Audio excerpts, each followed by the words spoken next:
Friends, మన దేశంలో petrol 100 rupees పైనే మనకు 105, 106, 110 వరకు మన తెలంగాణ రాష్ట్రంలో అమ్ముతున్నారు. తర్వాత ఇతర రాష్ట్రాల్లో కూడా దగ్గర దగ్గర 100 రూపీస్, ఆల్మోస్ట్ దేశం మొత్తం 100 రూపాయలు అప్రాక్సిమేట్గా 1 లీటర్ ఉంది.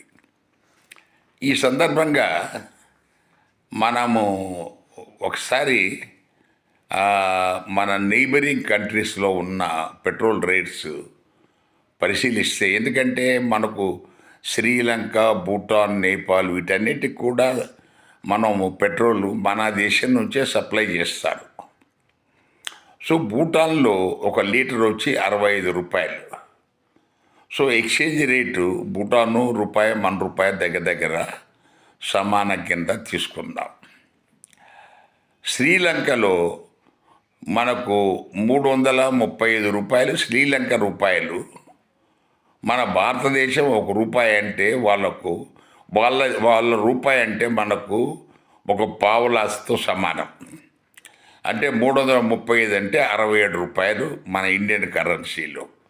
అంటే మన దేశంలో నుంచి కొన్న పెట్రోలు శ్రీలంకలో 67 రూపాయలు, భూటాన్లో 65 రూపాయలు అమ్ముతూ ఉంటే మన దేశంలో 100 రూపాయలకు పైన అమ్మటం అనేది ఇది ఎవరిని ఉద్ధరించడానికి?